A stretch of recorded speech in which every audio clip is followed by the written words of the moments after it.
পিতা ধন্যবাদ হোক সেই মহান প্রভু যিশুর দ্বারাই। প্রভু যিশুকে তো করবো অসংখ্য অসংখ্য ধন্যবাদ। নাম আমার আকাশ, জীবন্ত ঈশ্বর আরাধনা আমার সকলকে একত্রে নমস্কার।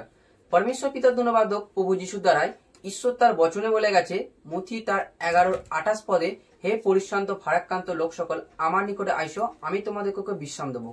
সত্যি ঈশ্বরের সান্নিধ্যে এলে বা ঈশ্বরের কাছে এলে ঈশ্বর যে পরিশ্রান্ত ভারাক্রান্ত থেকে যে আশীর্বাদ করে এবং জীবনে বিশ্রাম দেয়, সত্যি আমার দাদা ভাইকে পেয়ে গেছি যে দাদা ভাই কতটা পরিশ্রান্ত ভারাক্রান্ত হয়ে ওনার সমস্যা নিয়ে উনি ঘুরছিলেন, সেখান থেকে উনি ঈশ্বরকে জানাতে চেনাতে কিভাবে ঈশ্বরের সান্নিধ্যে আসাতে ঈশ্বর ওনার জীবনে বিশ্রাম দেয়, সমস্ত বিষয়টা আজকের এই ভিডিওর মাধ্যম থেকে জানবো।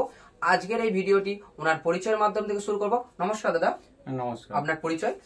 তো ধন্যবাদ করবো সেই পরমেশ্বর পিতা মহান খ্রিস্ট সদাপ্রভু গুরু হিসেবে অসংখ্য অসংখ্য ধন্যবাদ। নাম তো এরকম স্বরূপ ভান্ডারী, বাড়িতে হাওড়া চিত্তসেনপুর, জেলা হাওড়া। তা পরমেশ্বর পিতা ধন্যবাদ হোক মহান প্রভু যিশুর দ্বারাই। প্রভু যিশুকে তো করবো অসংখ্য অসংখ্য ধন্যবাদ। যে দাদা আপনি পরিশ্রান্ত ভারাক্রান্ত যে এত দিক বা এত দ্বার ঘুরছিলেন, যে আপনার যে সমস্যা বা যে সমস্যার জন্য ঈশ্বরের সান্নিধ্যে এলেন, সমস্ত বিষয়টা একটু বিস্তারিত সকলের কাছে খুলে বলুন। তো পরমেশ্বর পিতা ধন্যবাদ প্রভু গুরু সাহেব। আমার বড় সন্তানের বয়স 10 বছর, ছোট সন্তানের বয়স 4.5 বছর। দুটো সন্তানকে নিয়ে আমি হার্ড টাইম জগতে যখন ছিলাম, মানে হসপিটালে প্রতি সপ্তাহ 15 দিন অন্তর আমাকে নিয়ে যেতে হতো। সে হার সপ্তাহ 5,000, 2,000, 3,000 টাকার আনুমানিক ওষুধ আমাকে কিনতেই হতো জগতে যখন ছিলাম। দেখুন ঈশ্বর যখন বড় সন্তানের এমনই ভাবে একটা অসুস্থ হলো, যে শ্বাসকষ্টের এমনই কষ্ট হলো, সেই সন্তানকে নিয়ে আমি হসপিটালে অনেক ঘুরেছি, কোথাও পরিত্রাণ পাইনি। রোজা তান্ত্রিক জগতে এমন কিছু নেই যে যায়নি। সেই 15 দিন ধরে আমি জগতে ঘুরে বেড়াচ্ছি।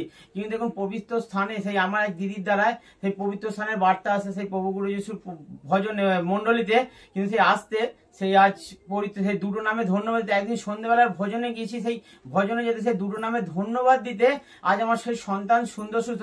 15 দিন যখন রোজা তান্ত্রিকের কাছে গেছি, কোথাও কিছু পাইনি, সুস্থ পাইনি। ডাক্তার এমনকি কোনো রিপোর্ট করতে বাকি নেই যে রিপোর্ট করেনি এমন কোনো রিপোর্ট, কিন্তু দেখুন সমস্ত রিপোর্ট করেছি, কিন্তু দেখুন কোথাও আমার কিছু সমস্যার সমাধান হয় নাই। সেই পবিত্র স্থানে আসতে দুটো নামে ধন্যবাদ দিতে আজ এত সন্তান সুস্থ আছে। আজ 2 বছর ঈশ্বরকে চিনেছি, কোনো আজ 1 টাকার ওষুধ লাগে না।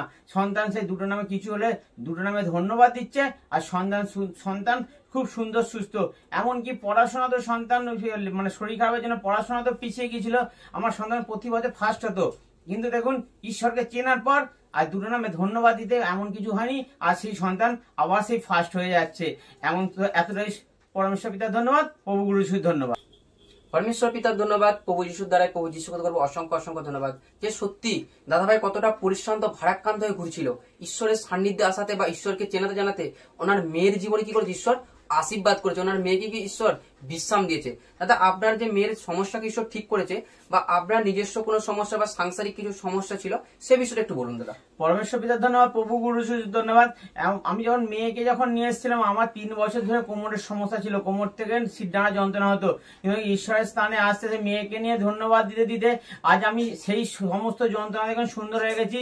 এমনকি 3 বছর 1 বছর বেড রেস্টেও ছিলাম, এমনকি প্রতি মাসে 15 থেকে 20,000 টাকা ওষুধ খেয়েছি, 5 থেকে 6,000 টাকা রিপোর্ট করেছি, কিন্তু দেখুন কোনো সমস্যা তখন কোনো সমস্যা সুন্দর হয়নি। কিন্তু দেখুন ঈশ্বরের পবিত্র স্থানে মেয়েকে নিয়ে আসতে দেখুন মেয়ে তো সুন্দর হয়েছে, সেই মেয়ের নামে ধন্যবাদ দিতে দিতে দেখুন আজ আমিও সুন্দর সুস্থ হয়ে গেছি। আজ আমার কিছু হয়নি, সমস্যার সমাধান সুন্দর হয়ে গেছে। আজ আমি যন্ত্রণা থেকে মুক্ত হয়েছি সেই পবিত্র স্থানে আসতে। তো পরমেশ্বর পিতার ধন্যবাদ, প্রভু গুরু যিশুর ধন্যবাদ। আমি সেই পবিত্র স্থানে আসছি সেই দুটো নামে ধন্যবাদ দিতে দেখুন আমি কি বলে এমন সেই রোগের দ্বারা রোগের ওষুধ কিনতে কিনতে আমি পরিশ্রান্ত ভারাক্রান্ত হয়ে যেতাম, কিন্তু কি বলে সংসারের অভাব চলে এসেছিল। কিন্তু দেখুন সেই দুটো নামে যখন ধন্যবাদ দিয়ে যখন মন্ডলী অন্বেষণ করছি, সেই অন্বেষণ করতে দেখুন সেই অভাবও দূর হয়ে গেছে, আমার সমস্ত রোগও দূর হয়ে গেছে।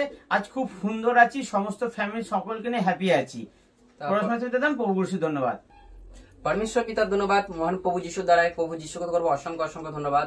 যে সত্যি ঈশ্বর তার বচনে সত্য লিখে গেছে, দাদা ভাই কতটা পরিশ্রান্ত ভারাক্রান্ত হয়ে কত অর্থ শেষ করে ফেলেছে, কত দিক কত স্থান ঘুরেছে, সেখান থেকে আমি বিশ্রাম পাইনি। আজ ঈশ্বরকে উনি চেনাতে জানাতে দুটো নামে ধন্যবাদ, পরমেশ্বর পিতার ধন্যবাদ, প্রভু গুরু যিশুর নামে ধন্যবাদ দেওয়াতে কি হয়েছে, উনি সুন্দর আর সুস্থতার জীবন পেয়েছে। আজ ওনার যে আগে ওষুধ খেয়ে খেয়ে বা ডাক্তার দেখে যে অর্থের সমস্যা চলেছিল, অভাবের দিকে চলে গেছিল, সেখান থেকে আজ কি করেছে, আয় উন্নতিতে আশীর্বাদ করেছে, নিজের সমস্যার দিক থেকে কি করেছে, আজ ঈশ্বর আশীর্বাদ করেছে। যে দাদা আপনি আজ এত বড় সমস্যা থেকে উঠে এসেছেন বা ঈশ্বর আপনার জীবনে বিশ্রাম দিয়েছে, যারা আপনার মতন এরকম আরো কষ্টের মধ্যে বা দুঃখের কষ্টের মধ্যে পড়ে আছে, তাদেরকে আপনি ঈশ্বরের বিষয়ে কিছু বার্তা দিতে চান, সে বিষয়ে একটু বলুন দাদা। তো পরমেশ্বর পিতার ধন্যবাদ, প্রভু গুরুর ধন্যবাদ। আমার কাছে ঈশ্বরের কাছে বার্তা, এই সকলকে বার্তা দিই যে নেটওয়ার্কের মাধ্যমে যে সমস্ত সন্তানরা আমার বার্তা শুনছেন, সমস্ত যে এই কষ্টের মধ্যে আছে, দুঃখের মধ্যে আছে, সেই পবিত্র স্থানে মন্ডলীতে অন্বেষণ করুন, দুটো নামে ধন্যবাদ দিন, এবং আমার মতন সুন্দর সুস্থ হয়ে যাবে। একসময় আমি যেমন পরীক্ষান্ত ভারীক্রান্ত হয়ে গেছিলাম, আজ খুব সুন্দর হ্যাপি আছি। তো পরমেশ্বর পিতার ধন্যবাদ, প্রভু গুরুর ধন্যবাদ। তা পরমেশ্বর পিতা ধন্যবাদ, প্রভু যিশু ধন্যবাদ। দাদা ভাই সত্যি খুব সুন্দর বলে গেল। যারা এখনো অন্ধকারে বা কষ্টের মধ্যে পড়ে আছেন, আপনারাও চিনুন, জানুন, দুটো নামে ধন্যবাদ দিন, অবশ্যই করবে ঈশ্বর আপনাদের জীবনে কি করবে, আশীর্বাদ করবে। তো পরমেশ্বর পিতার ধন্যবাদ, প্রভু যিশুর ধন্যবাদ। যারা যারা এই ভিডিওটা দেখছেন, আপনাদের মধ্যে যদি কারো কোনো সমস্যা থেকে থাকে, অবশ্যই এখানে আমাদের হোয়াটসঅ্যাপ নাম্বার দেওয়া আছে, অবশ্যই আপনারা যোগাযোগ করতে পারেন। সেই সমস্যার সমাধান করতে আমরা যথারীতি সাহায্য করব। এবং পরমেশ্বর পিতার ধন্যবাদ। ভিডিওটা কেমন লাগলো অবশ্যই কমেন্টের মাধ্যমে জানাবো। ভিডিওটা ভালো লেগে থাকলে অবশ্যই একটা লাইক করব। এবং যদি চ্যানেলে যদি আমরা নতুন হয়ে থাকি কেউ, চ্যানেলটাকে অবশ্যই সাবস্ক্রাইব করে রাখবো, কারণ আরো নতুন নতুন ভিডিও, নতুন নতুন সাক্ষ্য, আরো নতুন নতুন শিক্ষা সমস্ত যেন আপনাদের ফোনে প্রথমেই যেন পৌঁছে যায়। তা পরমেশ্বর পিতার ধন্যবাদ, প্রভু যিশুর ধন্যবাদ। আজকের ভিডিওটা এতটুকুই। জীবন্ত ঈশ্বরের আরাধনায় একত্রে সকলকে নমস্কার। নমস্কার।